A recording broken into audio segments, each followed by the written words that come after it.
요한복음 8장 31절부터 36절까지 말씀 같이 읽습니다. 그러므로 예수께서 자기를 믿은 유대인들에게 이르시되 너희가 내 말에 거하면 참 내 제자가 되고 진리를 알지니 진리가 너희를 자유케 하리라. 저희가 대답하되 우리가 아브라함의 자손이라 남의 종이 된 적이 없거늘 어찌하여 우리가 자유케 되리라 하느냐. 예수께서 대답하시되 진실로 진실로 너희에게 이르노니 죄를 범하는 자마다 죄의 종이라. 종은 영원히 집에 거하지 못하되 아들은 영원히 거하나니 그러므로 아들이 너희를 자유케 하면 너희가 참으로 자유하리라. 아멘. 진리가 너희를 자유케 하리라. 31절 말씀에 보면 예수님께서 자기를 믿은 유대인들에게 이르시되, 예수를 믿은 유대인들에게 이르시다는 이야기는 예수를 믿는다는 것 자체가 자동적으로 자유케 된다는 것을 의미하지 않는다는 이야기입니다. 예수를 믿은 유대인들에게 주님께서 말씀하시되 내 말이 너희 안에 거하면, 그리하면 또한 진리를 알면 알지니 진리를 알면 진리가 너희를 자유케 하리라. 예수를 믿었다 해서 자유함을 자동적으로 얻게 되지는 않는다는 이야기입니다. 예수를 믿는 유대인들에게 주님께서 하시는 말씀, 너희가 내 말에 거하면 참 내 제자가 되고 내 말에 거하면, 내 말에 너희들이 들어와 가지고 있으면, 그리고 진리를 알지 진리가 너희를 자유케 하리라. 사실은 31절이나 32절이 같은 이야기입니다. 거의 비슷한 이야기를 반복적으로 다른 각도에서 주님께서 하시는 것입니다. 진리를 안다 해서 어떻게 진리가 나를 자유케 하느냐 하는 이야기입니다. 도대체 이게 무슨 이야기냐? 우리는 그래서 성경 공부도 하고 성경 연구도 하고 성경 암송도 하고 성경 읽기도 합니다. 하지만 자유케 되는 내 모습을 체험하지는 못합니다. 왜 그러냐 하면 알지라는 단어에 있습니다. 안다는 이야기는 지식적인 알을 이야기하지 않습니다. 안다는 것은 하나님과 내 자신과의 관계에서 이야기하는 것입니다. 저는 간혹 TV를 보는 적이 별로 없어도 어지간한 제가 저 주변에 있는 사람들이 저를 보고 깜짝 놀라는 것은 영화관에 별로 가지 않는데 영화 배우들을 많이 알고 TV를 보지 않는데 TV 탤런트들을 잘 알고 또한 대중가요를 부르지 않는 대중가요 가수들의 이름을 잘 알기 때문에 제 주변에 있는 사람들이 깜짝 놀랍니다. 그런 데 있어서는 좀 달통해가지고 잘합니다. 대체 요즘에 젊은 애들이 잘 몰라도 어쨌든 압니다. 그러면 이제 최수정이가 있다고 쳐요. 그 사람은 대학 사극의 주인공으로 잘 나오고 왕건도 나오고 뭐 등등이 있잖아요. 근데 최수정을 보면 굉장히 제가 편안합니다. 왜냐하면 제가 그 사람을 잘 알잖아요. 그치요? 여러분도 잘 알지요? 최수정이가 나오면 여러분은 편하지요? 그 사람 웃기면 재밌지요? 친근하지요? 여러분은 그 사람을 압니다. 그 사람을 여러분이 만나요. 반갑다고. 지난번에 연속곡 잘 봤다고. 그리고 나면 그 사람이 여러분을 반갑다고 친하다고 그러겠습니까? 모른다 그러겠습니까? 여러분이 이상하게 생각합니다. 항상 그런 사람을 많이 접하지만 그래도 하여튼 이상합니다. 그래도 아니다고. 나 당신 잘한다고.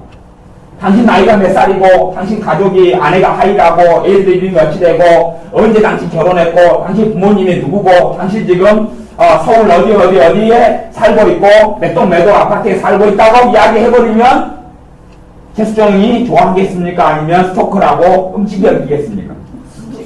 끔찍이 여깁니다. 스토커라고 그럽니다. 어찌 내 모든 사생활을 다 알고 있대. 사실은 나는 그를 안다고 생각하지만 그런 나를 모르는 것입니다. 또 우리는 두 가지를 신학적으로 이야기하면 두 가지를 이야기합니다. 예수님에 대해서 아는 것과 예수님을 아는 것의 차이가 있습니다. 예수님에 대해서 아는 것과 예수님을 아는 것. 지금의 시대에는 신앙서적이 풍부합니다. 신앙서적은 너무나 많습니다. 어마어마하게 많습니다. 예전에 한 20년 전만 해도 신앙서적을 제가 어느 정도 되면 발통해서 기독교 서점에 가서 책자에 한 2,000권의 책을 보면 제가 모르는 책이 없습니다. 솔직히. 거의 다 아는데 한 95년 되고 98년 되고 2000년 되니까 이제 최근 신앙서적을 제가 한 달 되면 그래도 한 10만 20만 원씩은 사보잖아요. 근데 그렇게 지금도 사보고 있어도 이제 기독교 서점에 가면 그 방대한 책들 가운데 모르는 책들이 이제 많이 있습니다. 모르는 책이 그만큼 신앙서적은 어마어마하게 발간되고 나옵니다. 신간은 모르는 신간 정보지를 보고 신간 되면 어딘가하면 제가 사서 보고 살펴보고 아니 기독교 서점에서 뭐 일주일이나 아니면 2, 3주에 한 번씩 하루 정도 종일 막 반나절이 있으면서 책을 다 살펴보고 그렇게 하기도 합니다. 그런데 과거라는 이야기는 오래전보다 주님의 사람, 성령님의 사람, 말씀의 사람은 드물어져 갑니다. 우리는 그렇게 생각합니다. 신앙서적을 많이 보면 주님을 알 것이다. 심지어는 성경을 많이 보면 주님을 알 것이다. 그렇게 생각합니다. 하지만 그것은 정말로 큰 오해입니다. 주님과 관계가 깊은 사람이 주님을 잘 압니다. 그렇기 때문에 90살 먹은 할머니라도 그분이 성경을 1도로 채 안 했고 신앙서적을 채 10권도, 채 1권도 보지 못했다 할지라도 심지어는 한글을 몰라서 성경을 읽은 적이 없고 설교만 좀 귀로 들었다 할지라도 그가 저보다 여러분보다 주님을 100배, 1000배 더 정확하게 깊이 있게 알 수도 있습니다. 우리는 주님에 대하여 많이 배우고 많이 알지만 주님께서 우리에 대해서 나는 너를 모른다. 얼마든지 할 수 있다는 이야기입니다. 주님에 대해서 지식적으로 아는 것은 주님이 나에 대해서 그렇게 안다고 인정 안 합니다. 그 사건이 모세 오경 가운데서 출애굽기나 아니면 신명기 같은 데 나와 있습니다. 그 출애굽기에 보면 주님께서 모세에 대해서 그렇게 이야기합니다. 모세에 대하여 내가 그는 이름으로도 알고 그를 안다고 모세에 대하여 너를 안다. 그를 이름으로도 안다. 다른 사람들은 모른다 그 말입니다. 하나님의 전지전능하심에 비추면 하나님이 누구를 모르겠습니다. 하지만 모세와 나는 직접적으로 관계가 있고 그를 안다고 이야기하고 다른 사람들에 대해서는 안다고 하나님이 인정을 하지 않습니다. 관계를 이야기합니다. 진리를 알지 진리가 너를 자유케 하려는 이야기의 안다는 하나님과 관계 속에서 지식이 아니라 마음으로 안다는 이야기를 하는 것입니다. 하나님 말씀 진리를 내가 머리가 아니라 지식이 아니라 그렇기 때문에 지식으로 들어오는 것은 아무런 능력이 없습니다. 지식으로 아무리 많이 배워야 성령님께서 그 지식을 통해 역사하지 않습니다. 사실은 신비한 것들이 여러 개가 있는데 믿음이라는 것도 신비합니다. 믿음이 되게 신기하다는 이야기가 내가 불신앙이 내게 많이 들어오면 많이 들어올수록 믿음이라는 자체가 모호해지기 시작합니다. 믿음이 뭔지를 내가 모르겠다 해버리면 그 사람은 이제 성령께서 역사하지 않는 사람입니다. 근데 내가 주님을 많이 알고 많이 사랑할수록 믿음이 무엇인지를 설명하지 못해도 믿음이 무엇인지를 압니다. 내가 주님과 너무 거리가 멀고 주님을 믿지 않고 따르지 않고 신뢰하지 않게 되면 믿음이 무엇인지를 도무지 모르겠어요. 그것이 그냥 공상의 단어, 환상의 단어, 이론의 단어, 심리학적인 단어에 불과할 것이고 그것이 무엇인지를 전혀 깨닫지 못하고 알지도 못하고 도대체 그것이 도대체 무엇이란 말인가? 가령 성령님께 주시는 감동이 있다고 쳐요. 성령님이 주시는 감동이 있어요. 그런데 내가 주님과는 가까운 사람이면 성령님의 감동이 무엇인지 압니다. 대신에 그것이 어떻게 오는지 어떤 식인지는 표현을 못합니다. 하지만 그게 뭔지는 알아요.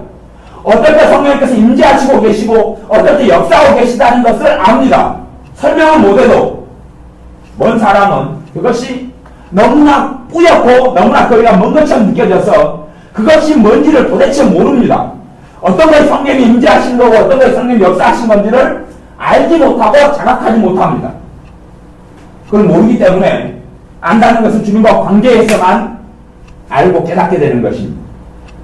성령님께서 역사하셔야지 알고 깨닫게 되는 내용입니다. 그런데 우리는 이제 그것을 신학적으로 지식적으로 이해하려고 애를 씁니다. 하지만 신앙서적을 100권 읽고 1000권 읽어도 그건 알 수가 없습니다. 알 수가 없어요. 다시 이야기하면 방언에 대해서 어떤 사람이 책을 많이 썼습니다. 그러면 방언 은사를 받아가지고 방언 은사를 해본 사람이 그거에 대해서 방언에 대해 책은 제대로 못 쓰고 설명은 못하지만 그래서 방언이 뭔지는 좀 알고 있습니다. 대신 말은 못해도. 하지만 방언에 대해 순수하게 연구하는 사람이 충분히 많이 있습니다. 물론 방언 은사를 받지도 못하고 하지도 못하는 사람.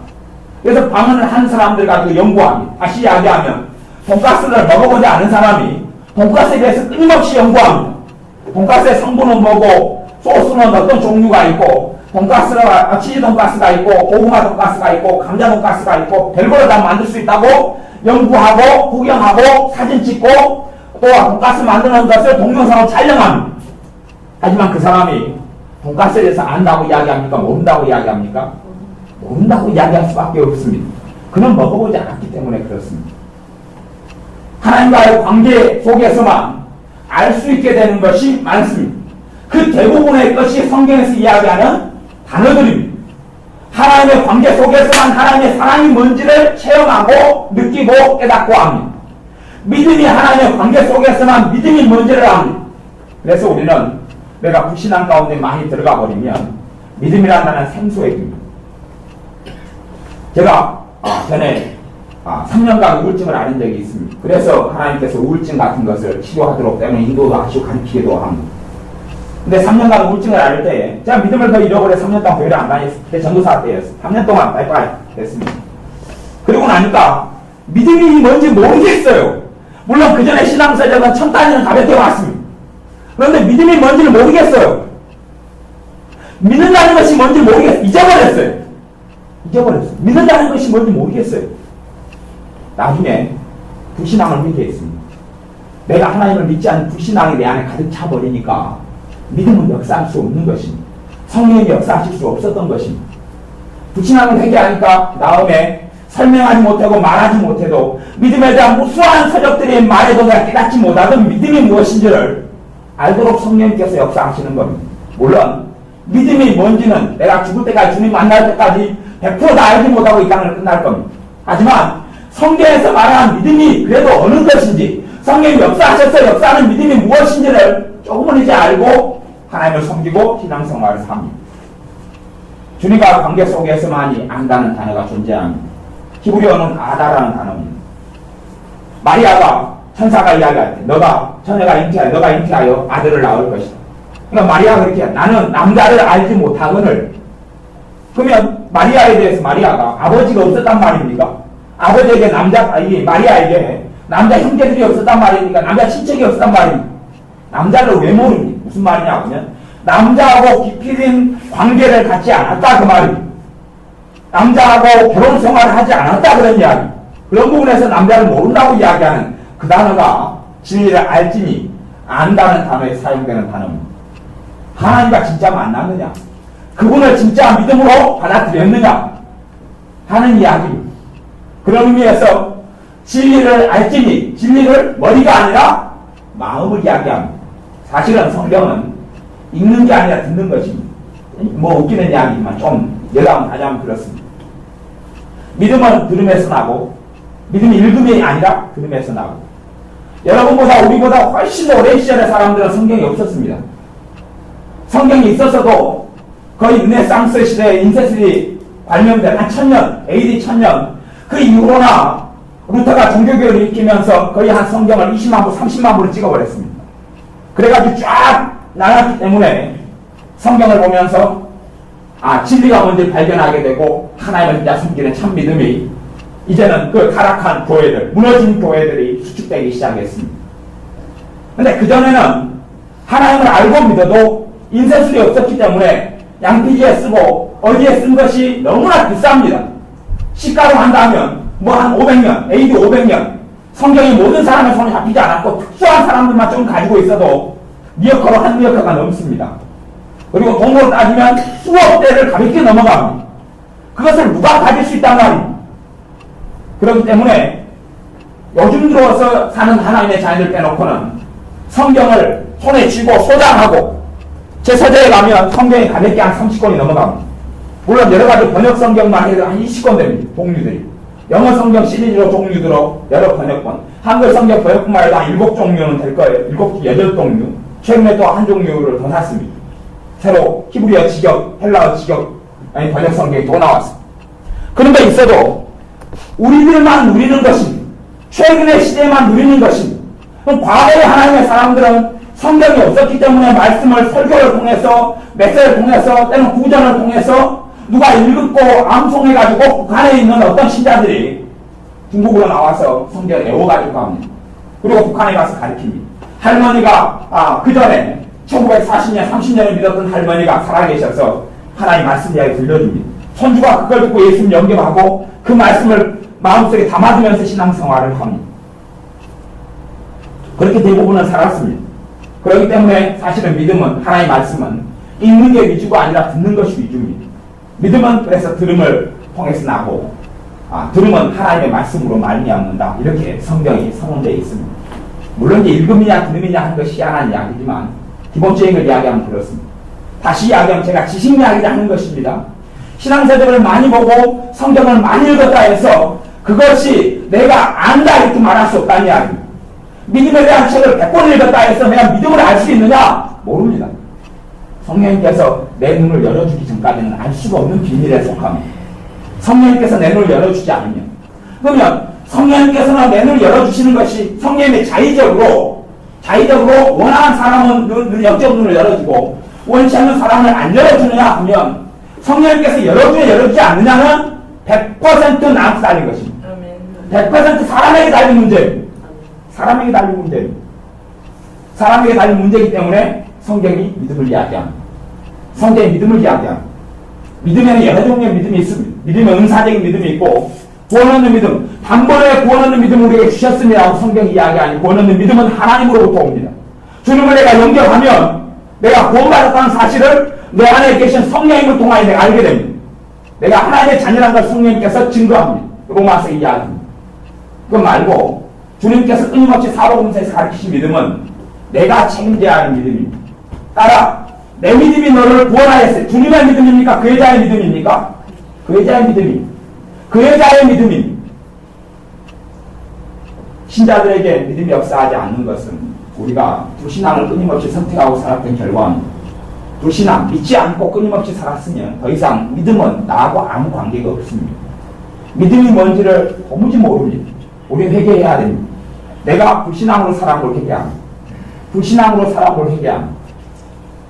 주님을 믿는 유태인들이 요한복음 8장 31절이었죠. 믿는 유태인들에게 진리를 알지 진리가 너희를 자유케 하리라. 너희가 내 말에 거하면 진리를 알지 진리가 너희를 자유케 하리라. 진리는 하나님의 말씀입니다.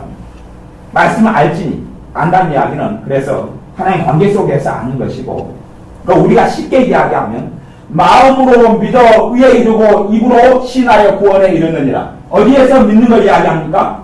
마음에서. 내 마음의 동의, 마음의 인정, 마음에 받아들이는 것을 이야기합니다. 진리가 내 마음에 받아들이면서 하나님의 역사가 나타나기 시작합니다. 진리가 내 마음에 받아들여지면서. 봐보세요. 여러분의 노력으로 여러분이 이렇게 될 수 있습니까? 없습니까? 여러분이 스스로 죄를 끊을 수 있습니까? 없습니까? 어떻게 생각하세요? 내 의지와 내 노력으로 죄를 끊을 수 있습니까? 내 능력으로 죄를 끊을 수 있습니까? 여러분의 능력으로 근심을 여러분이 다 무너뜨릴 수 있습니까? 여러분의 불안을 여러분의 능력으로 무너뜨릴 수 있습니까? 여러분의 불신앙을 여러분이 바꿔서 신앙으로 만들 수 있습니까? 없습니다. 가능하지 않습니다. 그게 가능했다면, 내 힘으로 성화가 가능하다면, 내 힘으로 거룩히 되기 가능하다면, 성경이 주님은 너희의 거룩함이요, 주님은 너희의 의로움이요, 주님은 너희의 지혜가 되었다는 말씀이 거짓말이 됩니다. 우리의 힘으로는 죄를 끊을 수 없습니다. 그것을 하나님께 인정할 수밖에 없는 것이 복음에 순종하는 것입니다. 인정할 수밖에 없습니다. 내 노력과 내 열심이 아무리 많아져도 만나게 되는 건 절망입니다. 한숨입니다. 대신에 우리는 어떤 식으로 거짓말로 아니면 합리화시킬 수 있을지 모르겠습니다. 가능했다. 된 것이야. 괜찮아. 할지 모르겠습니다. 그러나 내 힘으로 죄를 끊을 수 없습니다. 내 힘으로 죄를 깨달을 수도 없습니다. 내가 죄를 깨닫게 되었다면 그 성령님의 역사입니다. 죄를 깨닫게 하시는 분은 진리의 이신 성령님입니다. 그렇기 때문에 죄를 깨닫게 되면 우리는 알아야 합니다. 주님께 날 사랑하셔서 성령님께서 내게 역사하시는구나. 알아야 합니다. 내 스스로 죄를 깨달아서 내가 난치하고 벤처하는 것은 참으로 교만한 것이고 어리석은 것입니다. 내 힘으로 죄를 끊는다는 것도 어려운 일입니다. 물론 신자가 주님의 도움을 구하면 성령님께서 죄를 끊도록 역사해 주실 것입니다. 그 과정을 성화라 그렇게 이야기합니다. 죄를 회개하는 그 과정들이 성화라 그렇게 이야기하는 것입니다. 단번에 예수님 영접하는 순간 죄를 끊어버리면 구원받는다. 그 거짓말이, 어찌 그런 거짓말이 있습니까? 그러면 예수님을 영접하고 믿는 순간에, 구원받은 순간에 예수님이 돼버렸다는 이야기하는, 예수님처럼 돼버렸고, 완전 상호가 일어났다는 이야기인데 이건 사실은 신학적으로나 말씀적으로나 해당이 되지 않는 이상한 대변과 논리가 나올 수밖에 없습니다. 우리가 진리를 알게 되면 우리가 자유케 되어집니다. 진리를 알기 위해서는 우리의 삶 속에 내가 진리를 믿지 않고 살았던 것을 회개해야 됩니다. 믿지 않았다는 이야기는 어디에 있어요? 마음에서. 마음에서 믿지 않았다는 것을 회개해야 됩니다. 끊임없이 하나님께서 다루시는 문제는 두 가지, 성경적으로는 두 가지다 이렇게 말할 수 있습니다. 하나는 불순종의 문제, 또 하나는 불신앙의 문제입니다. 그런데 성경은 믿음과 순종이라는 단어와 그 다음에 불신앙과 불순종의 단어를 상호 보호적으로 굉장히 많이 사용합니다. 성경 여러분 읽어보시고 왔다 갔다 해버립니다. 완전히 순종과 믿음을 분리를 시켜버리지 않습니다. 성경에서는 분리를 시켜버리지 않습니다. 그런다 해서 그 단어를 완전히 똑같은 단어로 취급하고 여기지도 않습니다. 그에 대해서 제가 구구절절히 오늘은 설명하지 않게 그건 복잡하고 어렵고 저도 다 모르니까요. 그래서 참된 믿음의 결과로 참된 순종이 나타난다 이런 식으로 표현하면 좀 이해하기 쉽겠습니다. 참된 믿음이면 열매가 순종이 나타나고 조금 믿음 많게는 그리고 불신앙이면 불순종이 나타나고 하는 것을 이해하면 우리가 좀 바르게 이해한다 이렇게 말할 수 있습니다. 뭐 더 복잡한 것은 사변이니까 제가 놔두겠습니다. 그러면 우리가 믿지 않는다. 진리를 안다는 이야기는 머리가 아니라 마음으로 믿는 것이죠. 마음으로 믿는 겁니다. 그래서 공부를 잘하고 책을 많이 읽는 사람들과 믿음은 별로 상관이 없습니다. 지식이 많은 사람과 믿음은 별로 상관이 없습니다. 그렇기 때문에 하나님께서 고린도전서 1장에 보면 무식한 자, 무능한 자, 어리석은 자, 비천한 자 그런 사람을 택한다라고 말씀합니다. 택한다라고 말씀하는 것은 봐보세요. 부한 자들, 가문 좋은 자, 문본 좋은 자를 부끄럽게 한다고 했습니다. 무슨 말입니까? 하나님께 택하는 것은 있습니다. 선택은 있습니다. 하나님께서 야곱을 선택합니다. 야곱을 선택함을 통하여 이스라엘 민족을 이루시고 이스라엘 민족을 통하여 이스라엘 민족의 제사장 나라가 되게 하는 것. 그게 하나님의 이스라엘을 위한 뜻이었어요. 무슨 말입니까? 하나님께서 야곱을 선택하면 에서를 버리는 게 아닙니다. 야곱을 통해서 에서가 하나님을 알게 되는 것입니다. 선택을 정확히 하셔야 됩니다. 하나님의 선택을 정확히 하셔야 하나님의 경륜을 정확하게 하셔야 됩니다. 이스라엘을 선택하는 것은 다른 이방 민족을 버리기 위한 게 아니라 이스라엘을 통해서 이스라엘 제사장 위치에 서는 것이에요. 제사장 위치. 제사장 위치면 예배 드리고 경배 들어오는 백성들이 있을 거 아니에요. 이스라엘을 제사장 나라로 만들고 그를 통해 이스라엘을 통하여 만군의 하나님, 창조주 하나님, 조물주 하나님을 온 세상이 경배하고 나오도록 이스라엘에 부르신 것입니다. 그게 이스라엘을 선택하신 것이에요.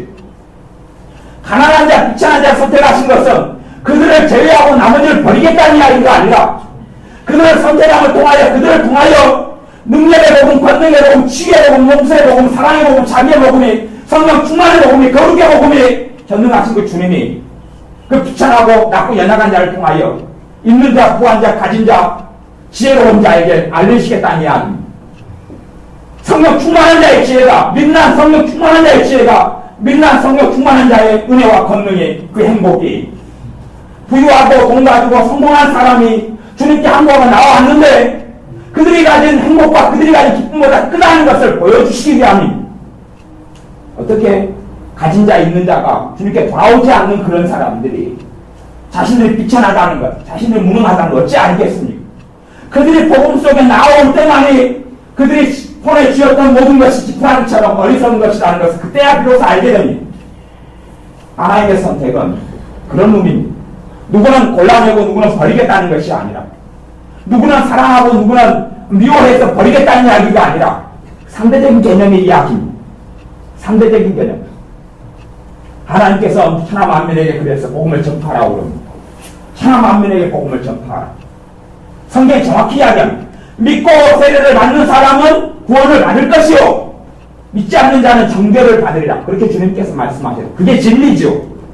이상하게 사람이 말하고 신학이 말하고 사람의 사변이 이야기하는 건 진리가 아닙니다. 성경이 주님이 정확하게 명백하게 모든 어린아이라도 알 수 있도록 이야기해 놓으셨습니다. 우리가 진리를 알면 진리가 우리를 자유케 하는 것을 체험해야 됩니다. 하나님 말씀을 진리로 우리가 받아들여야 됩니다. 진리의 말씀은 그렇게 어렵지 않습니다. 한 말씀이라도 내 것으로 만들어야 됩니다. 내 것으로 만든다는 이야기는 진리를 안다는 이야기는 그것이 내 마음속에 들어온다는 이야기. 들어온다는 이야기. 가령 하나님이 나와 함께 하신다. 함께 하신다 그러면 그것이 내 마음속에 인정되고 믿어지면 자유케 되는 것은 하나님이 함께 하심으로써 열매를 맺힌다는 이야기. 하나님이 함께 하신다는 것은 창세기부터 요한계시록까지의 진리입니다. 물론 모든 자에게 함께 하신다는 게 아니라 함께 하신다고 하나님을 선포하고 선언하고 그걸 믿고 받아들이는 사람에게 함께 하시는 것을 누리는 것을 이야기합니다. 그러나 우리는 지식적으로는 함께 하시는 하나님을 인정하고 합니다. 성경 마태복음 28장에서 이야기했지. 영원토록 떠나지 아니하시리라. 진리의 성령님 그분 영원토록 떠나지 아니하시리라. 성경적인 지식은 많이 합니다. 과연 그런데 내 마음에서 동의하고 내 마음에서 믿고 있고 알고 있느냐는 다른 문제입니다. 다른 문제입니다. 그렇기 때문에 우리 입에서는 자주 죄에 대한 고백과 실토가 나옵니다. 그런 거죠. 함께하는 하나님이다 그러면 내가 감정이나 마음속의 생각이나 또 내 입에서 나오는 말이 왜 나는 이렇게 외로운지 몰라. 그게 어떤 이야기입니까? 나는 믿는다고요? 안 믿는다고요? 안 믿는다는 이야기입니다. 안 믿는다는 이야기입니다. 진리가 그 하나님의 말씀의 진리가 나를 자유케 하는 것을 체험하고 볼 수 없습니다. 그렇기 때문에 그것을 회개해야 됩니다. 우리가 알고 있는 말씀에 대해서 회개해야 됩니다. 하나님 내가 함께 하시는 하나님을 믿지 않았습니다.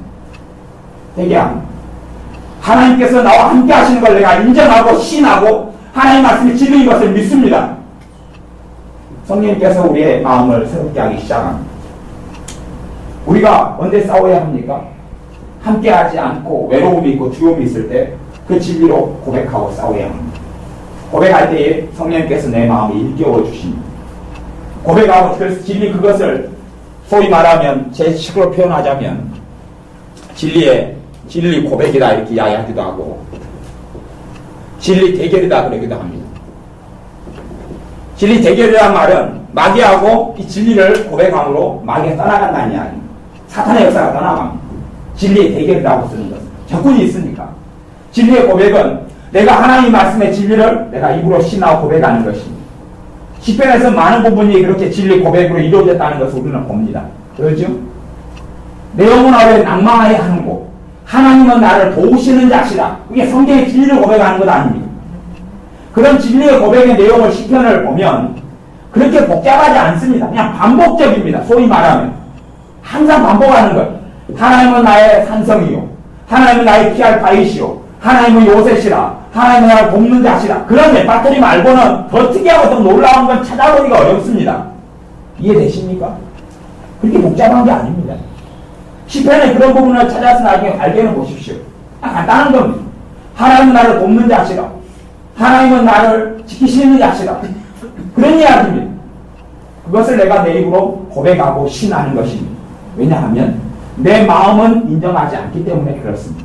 내 신학적인 지식은 인정하는데 내 마음은 그것을 인정하지 않기 때문에 그렇습니다. 그래서 진리를 그걸 안다고 이야기하지 않고 모른다고 이야기하는 것입니다.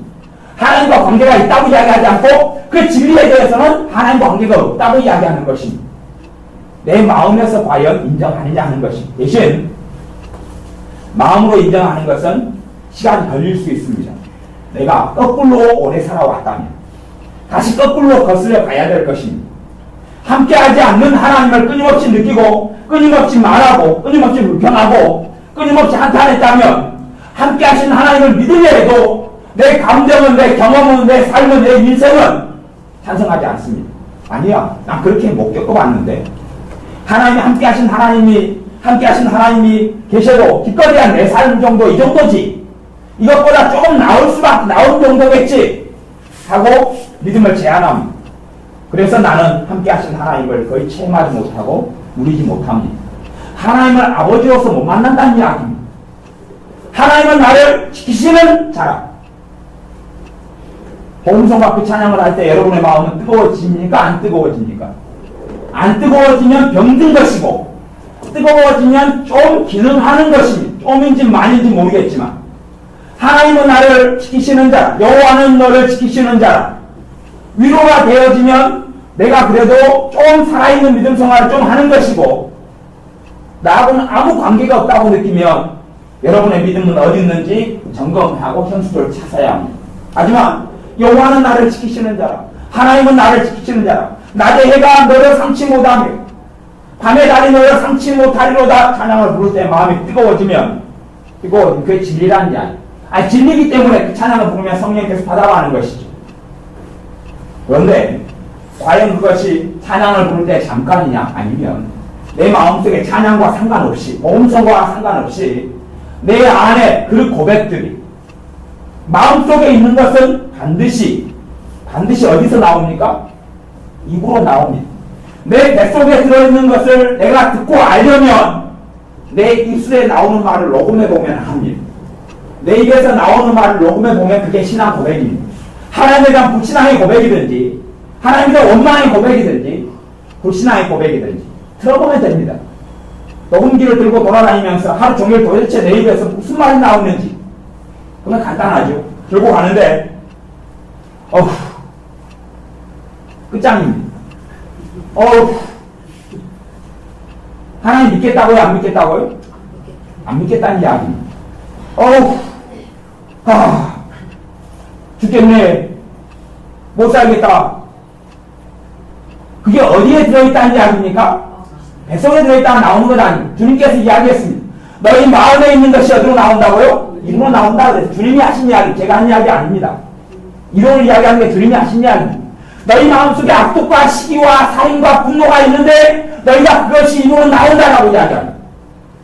내 마음속에 있는 것을 알아보려면 그냥 들여다보면 안 보이지요. 내 입에서 나오는 말을 확인하면 신앙 고백입니다. 그게 진짜고 그게 진실입니다. 그게 진실입니다. 그렇기 때문에 내 입의 말을 들으면서 내가 회개할 제목을 찾아내기는 무척이나 좋습니다. 그리고 진리가 내 속에 역사하도록 성령께서 역사하도록 합니다. 내 입에서 끊임없이 한숨이 나오면 그 여러 가지 의미를 가지고 있겠죠. 하나님이 나 까먹었어. 하나님 말씀은 진리가 아니야. 물론 머리로는 절대 부인하지 않습니다. 제가 성경시험을 문제를 내면 여러분 가운데 틀릴 사람은 없을 겁니다. 하나님의 말씀은 살아있습니까? 죽어있습니까? OX 그러면 다 O 할 겁니다. 성경은 몇 권입니까? 67권, 66권, 66권의 동그라미. 거의 틀리지 않습니다. 하나님은 살았습니까? 죽었습니까? 그러면 살았습니다. 하나님은 함께합니까? 안 함께합니까? 함께합니다. 다 100점입니다. 물론 제가 시험 문제 쉽게 내니까 그렇죠. 예수님 10기자 이름을 써라 하면 누구는 막 되는 분이 되죠. 그런데 굉장히 쉬운 문제를 내니 쉬운 문제. 천국문 앞에서 베드로 사도가 기다리면서 예수님의 12자 이름을 대면 합격이요. 천국 들어가고 못 대면 못 들어갑니다 하면 골치 아플 겁니다. 성경 66권 목록을 다 읊으면 천국 들어가고 신약성 마왕류의 행로 고가네리 골살기 뒷모냐 배우에게 27권 끝입니다. 신약성경 27권 다 외우면 천국 합격, 못 외우면 불합격. 그런다면 열심히 암송해가지고 천국 가야 될 것입니다. 늙기 전에 가야지. 기억해서 까먹으면 큰일 아니까. 하지만 그것과 하나님 인정하는 믿음과는 전혀 다릅니다. 내 입에서 나오는 말을 확인하고 내 뱃속에 든 것을, 내 마음속에 든 것을 확인하셔야 됩니다. 확인하셔야 됩니다. 하나님은 내 마음의 소리에, 마음의 신음에 응답하신다 이런 말씀 있죠? 이런 복음성과 같은 게 있을 겁니다. 최영덕 간사님이 했던가요? 그런데 그것 이상으로 하나님께서는 마음의 기도를 듣습니다. 마음의 믿음을 확인하지 입의 믿음을 확인하지 않습니다. 입술의 고백이 중요하다는 것은 그걸 통해서 내 뱃속을 기경하라는 이야기, 내 마음속을 기경하라는 이야기, 그걸 통해서 신앙 고백을 통해서 회개를 이루어 가라는 이야기입니다. 그런 의미들이 있습니다. 하나님이 함께 하신다 선언할 때 그걸 몇 번 선언하다 보면 회개가 일어나야지 맞습니다. 하나님이 함께 하십니다.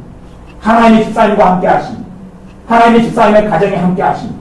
하나님의 집사님의 노년에 함께 합니다. 하나님의 집사님의 직장생활에 함께 합니다. 인정하다 보면, 고백하다 보면 성령님께서 역사하시기 시작합니다. 진리에는 성령님께서 화답합니다. 맞다고. 여러분 안에 하나님의 영신 성령님이 계시지 않습니다. 진리에는 성령님이 화답하기 시작합니다. 그리고 좀 하다가 여러분은 회개가 일어나야지 맞습니다. 하나님은 나 지금까지 하나님께서 함께하지 않는 걸로 내 마음 먹고 생각하고 말하고 내 산 어리석음을 회개합니다. 하나님은 나를 돌보십니다. 하나님은 나를 돌보십니다. 하나님은 여러분을 돌보십니다. 하나님은 사랑하는 자녀처럼 여러분을 돌보십니다. 고백하다가 보면 자연적으로 회개가 일어나지 않습니다. 하나님의 돌보시는 걸 내가 잊었습니다. 내 힘으로 사는 걸 줄 알고 나 혼자 사는 건 줄 알고 내 두 발로 서서 내 지혜와 내 능력으로 살아서 아둥바둥 사는 건 줄 알았고 하나님이 나를 돌보지 않고 키우지 않고 그 자녀가 아닌 걸로 내가 살았던 것을 하나님 회개해야 합니다. 그것이 진리가 우리를 자유케 한다는 의미입니다. 어디에서요? 죄에서, 마귀로부터, 세상으로부터. 다시 이야기하면 하나님의 나라를 누리기 시작한다는 이야기입니다. 성령의 9가지 열매를 누리고 하나님의 나라를 누리기 시작. 그 발걸음을 내가 뛰다가 주님 만나야 합니다. 그 발걸음을 뛰다가 주님 만나야 합니다. 진리를 안다는 이야기는 그래서 지식을 이야기하는 게 아닙니다. 지식을 이야기하는 게 아닙니다. 신앙생활을 더 많이 안 봐도 됩니다. 성경을 더 많이 안 읽어도 됩니다. 사실은 성경을 더 많이 몰라서가 아니라 문제는 아는 말씀들에 있습니다. 왜 내가 만난 목사님은 신기한 이야기를 안 했지? 내가 만난 목사님은 놀라운 이야기를 안 했지? 왜 쇼킹한 이야기를 안 했지? 아니요. 어쨌든 부족하지만 다 했습니다. 하나님이 함께 하신다고 이야기 누가 안 했습니까? 하나님이 당신들을 도우신다고 누가 이야기 안 했습니까? 하나님이 그에 응답한다고 누가 이야기 안 했습니까? 십자가에서 주님을 위해 주님을 위해서 주님께서 당신을 위해 죽으셨다고 누가 이야기 안 했단 말입니다. 하지만 그것을 우리는 지식으로 듣고 믿고 끝났다는 게 문제입니다. 물론 전하는 목사님이나 전하는 말씀을 전하는 분 자체도 자기가 전하면서도 무슨 이야기인지 몰랐던 것도 문제가 있겠지만 어쨌든 그것은 그분의 문제고 그것을 내가 실제 삶 속에서 믿지 않았던 것은 나의 문제입니다. 나의 문제. 뭐 이상한 목회자들이 종종 있지만 그래도 대부분의 목회자들은 성경을 가지고 말씀을 전합니다. 도덕질 하라고 설교하는 분 혹시 들어보셨습니까?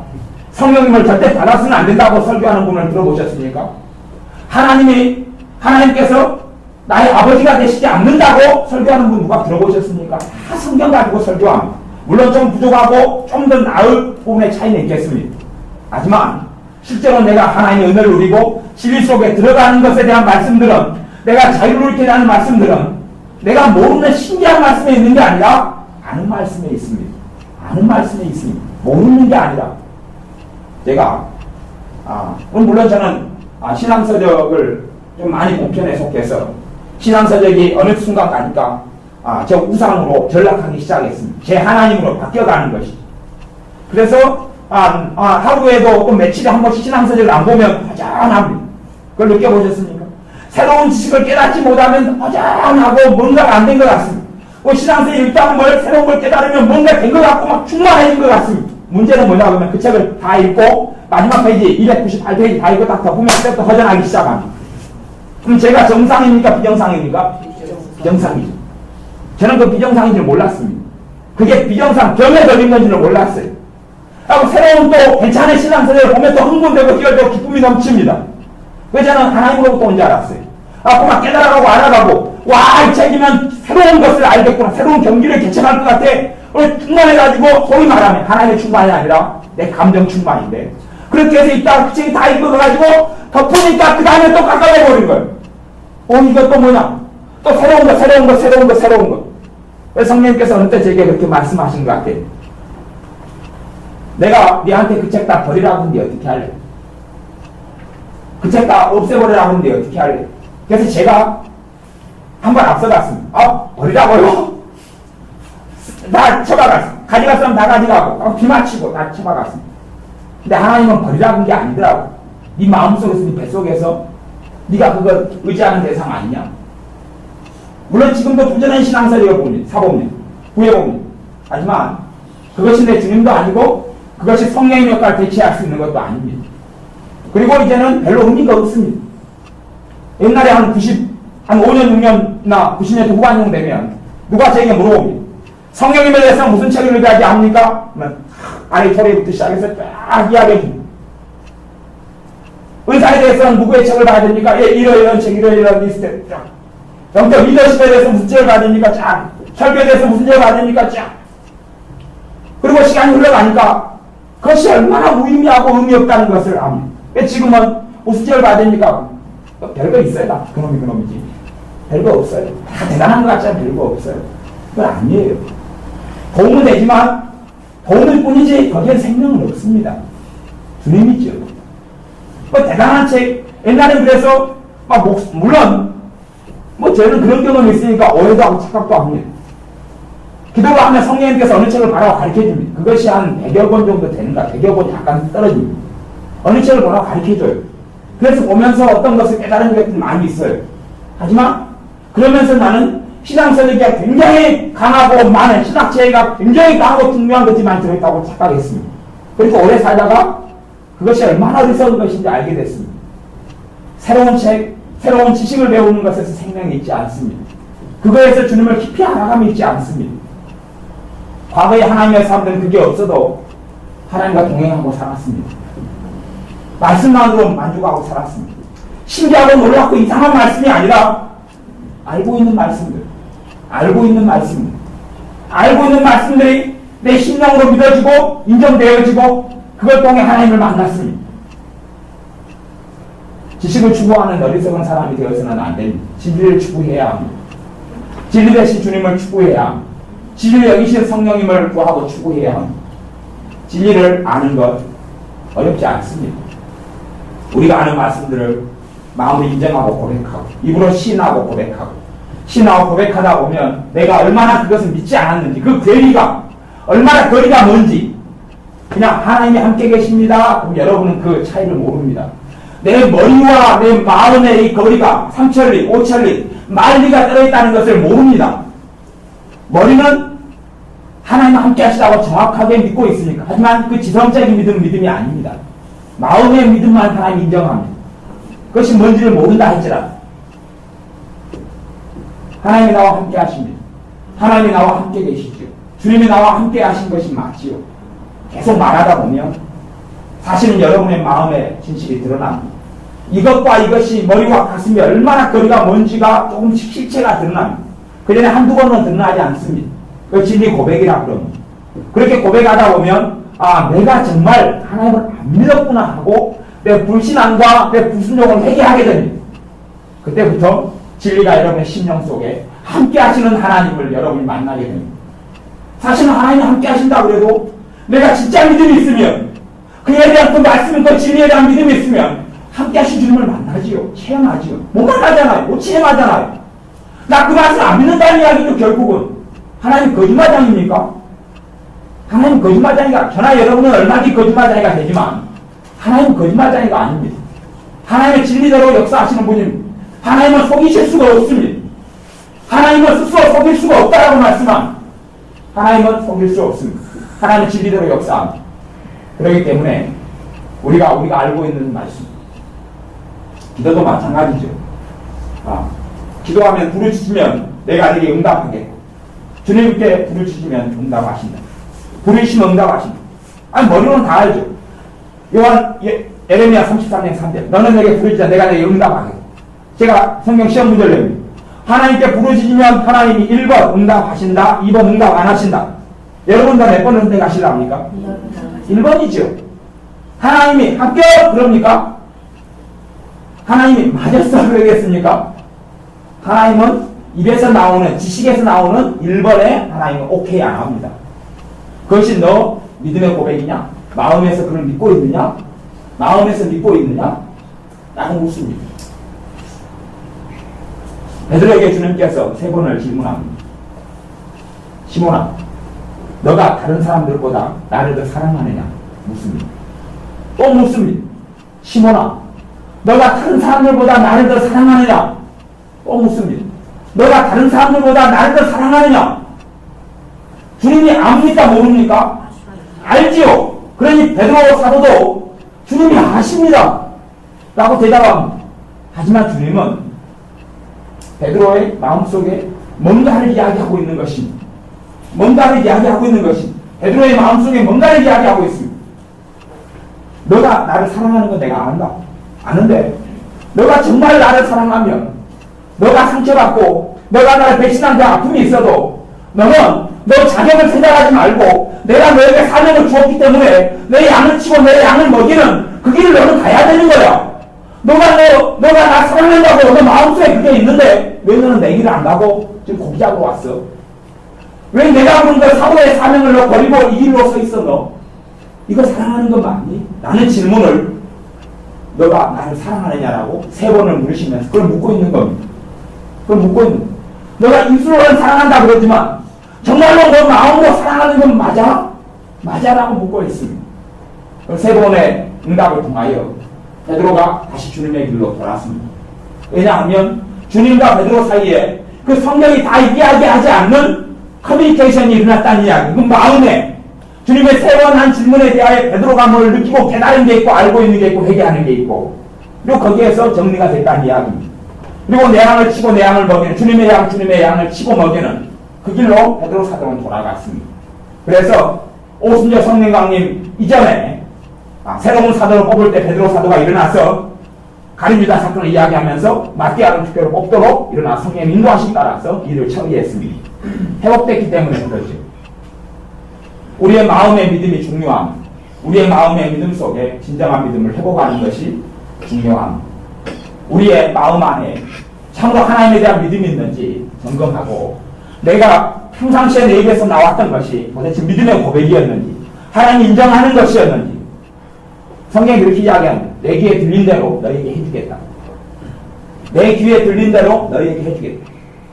하나님이 그것이 과거 이스라엘 백성에게만 해당됐겠습니까? 나에게도 해당되겠습니까? 나에게도 해당되니까 성경에 기록해 놓은 것이 아니겠습니까? 내 귀에 들린 대로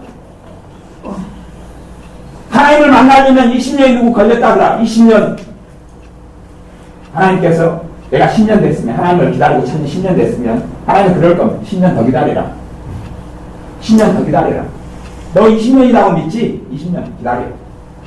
그러다가 20년, 19년이 다 돼 19년 12달 29일이 됐어. 30일이 됐습니다. 하루 남았습니다. 그때 내가 새로운 소식을 듣습니다. 어떤 사람이 50년 기다려가 주님을 만났다네. 그리고 이제 새로운 믿음을 가집니다. 주님이 그러죠. 내가 이제 그 말로 50년 기다려야 된다고? 그러니까 이제 다시 50년. 그래 50년 너 기다리라고. 왜? 내 귀에 들린 대로 너희에게 그대로 해주겠다. 내 귀에 들린 대로 그대로 해주겠다. 성경 출애굽기나 민수기나 신명기를 좀 찾아보겠습니다.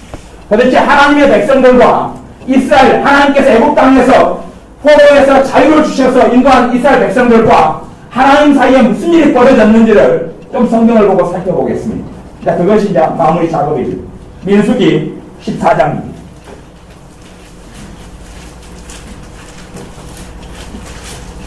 창출 내 민신 네 번째 성경입니다. 민수기 14장 11절 12절 말씀. 민수기 14장 11절 12절 말씀 같이 읽어보겠습니다. 시작. 여호와께서 모세에게 이르시되 이 백성이 어느 때까지 나를 멸시하겠느냐. 내가 그들 중에 모든 이적을 행한 것도 생각지 아니하고 어느 때까지 나를 믿지 않겠느냐. 내가 전염병으로 그들을 책선멸하고 너로 그들보다 크고 강한 나라를 이루게 하리라. 아멘. 하나님께서 이스라엘 백성에서 무엇에 대하여 진노하십니까? 12절, 11절. 어느 때까지 나를 믿지 않겠느냐? 어느 때까지 나를 믿지 않겠느냐? 무엇에 대한 믿음요? 하나님 약속했잖아요, 이스라엘 백성한테. 적과 꿀에는 가나안 땅을 주겠다고 했잖아요. 주겠다고 하나님 하셨는데 그대로 후손이 받고 그들은 다 죽었습니다. 그들은 믿지 않음으로 받지 못하였습니다. 하나님의 진노하시는 것이 너희가 어느 때까지 나를 믿지 않겠느냐? 네, 다 멸해버리겠다고 합니다. 그래서 하나님 앞에 최고의 죄가 불신앙의 죄입니다. 하나님 앞에 최고의 죄가 하나님의 자녀가 하나님을 믿지 않는 것입니다. 하나님의 말씀을 믿지 않는 것이 불신앙의 죄가 최고의 죄입니다. 성경이 창세기부터 요한계시록까지 얼마나 믿음으로 사는 것, 믿음으로 사는, 의인은 무엇으로 살리라? 믿음으로 살리라. 믿음에서 믿음으로 이르게 하나니 믿음으로 잃지 아니한 모든 것이 죄니라. 기도가 능력이 없는 것은 믿지 아니한 기도는 능력이 없습니다. 찬양이 능력이 없는 것은 믿음이 없는 찬양은 능력이 없습니다. 예배가 능력이 없는 것은 믿음이 없는 예배는 능력이 없습니다. 그래서 우리는 히브리서 11장의 믿음장을 다 알고 있습니다. 히브리서 11장은 내용이 무엇입니까? 1번 믿음, 2번 사랑, 3번 소망이면 다 1번이다 그럽니다. 그들은 다 알잖아요. 신앙생활 좀 하면 히브리서 11장의 믿음. 누가 믿음으로 살았고, 누가 믿음으로 살았고, 누가 믿음으로 살았고, 누가 믿음으로 살았다. 알잖아요. 하나님의 백성을 다루시는 것이 하나님 믿음 때문에 다룹니다. 믿음과 불순종은, 불신앙과 불순종, 믿음과 순종은 뗄래야 뗄 수 없는 관계입니다. 그것을 반복하 이야기합니다. 모세에게 이르시되 이 백성 21절 언제까지 나를 멸시하겠느냐? 내가 그들 중에 모든 이적을 행한 것을 생각하지 아니하고 어느 때까지 나를 믿지 않겠느냐? 하나님께서 재앙을 일으키고 기적과 이적을 일으켰습니다. 하나님이 만나와 메추라기를 주었습니다. 하나님 신 만나를 계속 먹고 삽니다. 계속 먹고 사는데 물이 부족합니다. 하나님의 시험이죠. 계속 먹고 사는데 물이 떨어졌습니다. 지금 오늘 아침에도 만나가 내렸어요. 갖고 먹었어요. 어제 아침에도 만나가 내려서 먹었어요. 그제 아침에도 만나가 내려서 먹었어요. 그제 아침에도 만나가 내려 먹었어요. 금요일 날에는 2배의 만나가 내려서 안식일 끝까지 다 챙겨서 먹었어요. 그렇게 한 달 전에, 2달 전에도 그렇게 살았어요. 오늘 물이 떨어졌어요. 목말라서 하나님 죽겠어요. 도대체 뭡니까? 하나님 목말라 죽겠어요. 하나님 왜 목마르게 만들어요? 하나님 믿습니까? 안 믿습니까?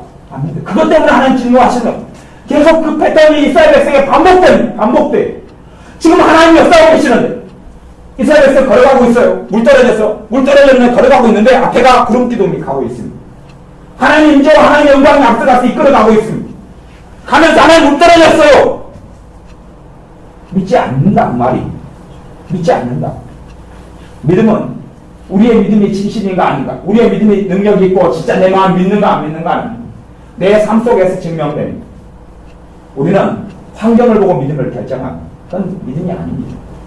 힘들어지고 어려워지니까 언제까지고 주님, 여러분의 믿음의 현실수가 그렇습니다. 열매를 보지 못합니다. 그렇기 때문에 착하고 선한 하나님의 자녀들이 하나님의 놀라운 삶 속에 들지를 못합니다. 재밌는 사실은요, 여러분이 그걸 가만 생각해보면 신기한 것이 있습니다. 믿는 신자들 가운데 어쨌든 개똥신자도 있고 아니면 찰떡신자도 있습니다. 그냥 개떡같이 믿는 신자도 있죠. 그냥 성비도 더럽고 그리고 그냥 자기 혈기도 있고 분노도 있고 마음대로 사는데 하는 사업마다 잘 되고 돈도 잘 벌고 돈 잘 벌고 그냥 사업 잘 된다 해서 그게 하나님 축복이나 그런 건 아닌데, 이제 제가 비유로 하자면 그렇죠. 그냥 여러분이 알아듣기 쉽게 어쨌든 하나님과 잘 된다, 자식도 잘 되고 뭐도 잘 된다 그래요. 근데 내가 보기에 저 사람은 굉장히 좀 많이 입도 더럽고 문제도 많이 있어요. 저 사람은 잘 되고 나는 해꾸지도 안 하고 남도 해도 안 끼치고 믿는 교회에서 열심히 봉사하려고 그러고 기도하려고 했어요.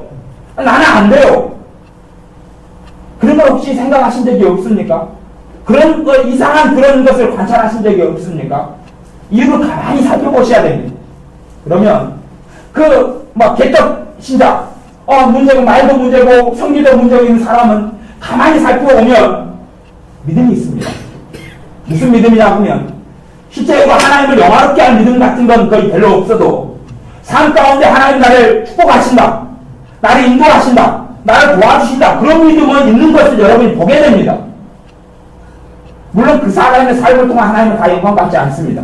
그러나 그의 믿음이 하나님의 말씀 진리가 사실인 걸 인정해버리는 겁니다. 그의 삶을 통해 하나님 다 영광받지 않지만 그가 성경 말씀의 진리의 한 부분을 인정하고 사는 그 영역에 있어서는 하나님은 진리의 하나님이기 때문에 역사하실 수밖에 없습니다. 그 사람은 행위나 선행이 아니라 하나님의 약속 때문에 그렇습니다.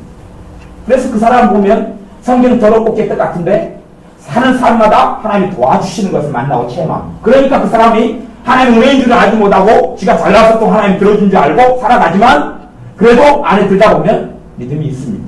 그 차이입니다. 그 차이. 많은 신자들이 믿음이 없습니다.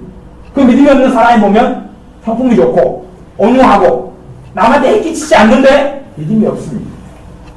하나님께서 내 삶 속에 임하시고 역사하시고 은혜 주실 거라는 믿음이 없고 기대감도 없습니다. 예배 들어갈 때 기대감이 없습니다. 기껏해야 지난주에 찬양 부를 때 좀 마음이 뜨거워지더라, 지난주에 설교 들을 때 좀 괜찮았어, 그 정도만 바란다, 그 이상 뜻입니다. 오늘은 좋을지 않으면 만세다, 그 정도 기대치가 뜻입니다. 아니면 아무 기대치가 없이 예배에 참석하고 앉아있습니다. 아무 기대치가 없이. 그리고 그것이 믿음입니다. 사실 믿음의 현주소입니다. 내가 예배는 하나님을 만나는 것입니다. 하나님 만나면 사건이 터지죠. 사건이 터집니다. 은혜의 사건이 터집니다. 그런데 나는 하나님을 만나러 하나님 만나는 것이 예배다고 하나님을 경배하는 게 예배다고 내 머리는 알고 있지만 실제로 내 마음은 사람과의 모임에 가는 것입니다. 내가 안 가면 목사님 바로 전화할 거 아닙니까? 집사님 왜 안 나왔어요? 내가 나가야지. 얼굴 도장 찍어야지 또 다른 사람들이 딴 집사님 생각하기 집사님 믿음 떨어졌네? 그 이야기 안 할 거 아닙니까? 시험 들었구나? 그 이야기 안 할 거 아닙니까? 그렇게 열심히 나가죠. 그렇지만 하나님을 만난다는 것에 대한 마음속에 믿는 믿음은 사라지고 약화되고 없습니다. 습관적인 신앙으로 전락합니다. 우리는 목회자를 만나러 가는 것도 아니고 아름다운 찬양을 들고 가는 것도 아니고 뭐 설교가 좋을 수도 있고 나쁠 수도 있지만 하나님을 만나는 것입니다. 하나님이 일하시는 것이지 하나님 만나고 하나님 나를 변화시키고 하나님 나를 은혜주시고 또한 내가 하나님의 내 속에 들어가는 것이지 사람 만나러 가는 건 아닌데 예배를 끊임없이 사람 목회자, 사람, 목복장, 시장, 차림 오늘의 찬양, 오늘의 오케스트라는 어떻게 될까? 오늘의 설교 내용은 어떻게 될까? 하나님을 만나러 가는 게 예배입니다. 하지만 그 믿음이 상실되고 없습니다. 하나님 만나지 못하고 주님께서 거짓말합니다. 내 믿음대로 했제다. 너 믿음대로 했제다라고 이야기하지. 내 믿음은 전혀. 내 뱃속에서는 전혀. 왜냐하면 이제는 우리는 성경을 안 믿습니다. 성경을 안 믿고 지난주 예배 때 재미를 못 봤죠. 지난주 예배 때 하나님 은혜를 별로 못 받았다는 이야기입니다. 그 앞뒤 예배 때 하나님 은혜를 별로 못 받았습니다. 주님을 깊이 있게 만나지 못했습니다. 한 달 전에 예배 때 뜨거워지지 않았습니다. 두 달 전에 예배 때 성령 충만케 되지 못했습니다. 1년 전에 예배 때도 아무 일 없고 별볼 일 없었습니다. 그 경험이 내게는 진리입니다. 한 달 전에 아무 일 없었어. 두 달 전에 아무 일 없었어. 1년 전에 아무 일 없었어. 내가 더 이상 기대할 게 별로 없어. 그것이 내 마음입니다. 이번 주 예배에 가서도 뭐 그러겠지. 대놓고 말하지 않고 대놓고 생각하지 않더라도 내 안에는 그게 굴러갑니다.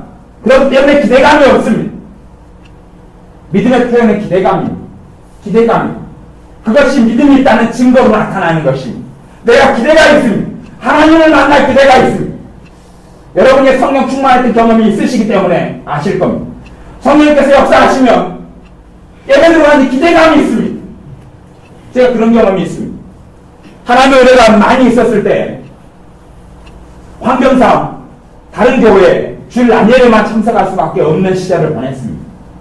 그런데 그 예배에 가는 것이 하나님을 만나러 가는 것 같습니다.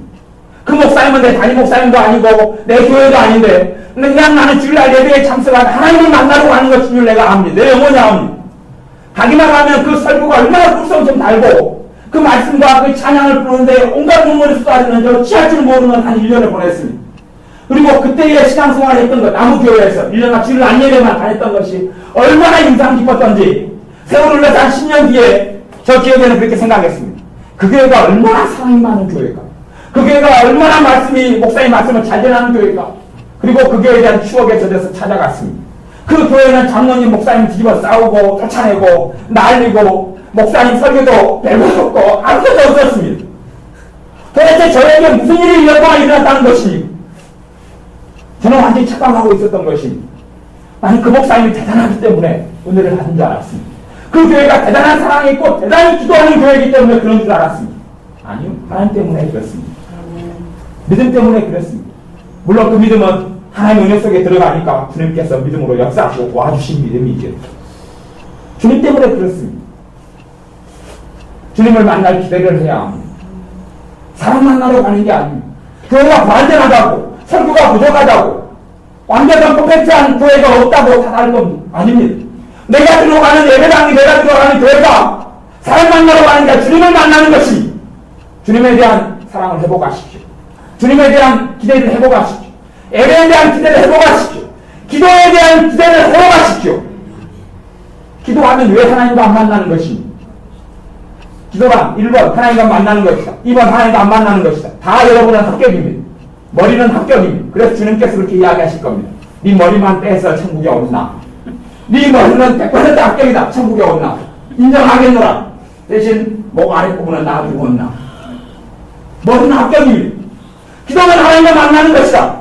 근데 우리의 기도는 왜 하나님과 못 만납니다. 무슨 일입니까? 내 마음이 안 믿습니다. 내 마음은 인정하지 않습니다. 왜요? 사실은 내 불신앙 때문에 기도 가운데 열매가 맺지 못했던 것인데 기도가 어제의 기도에 열매를 맺지 못했습니다.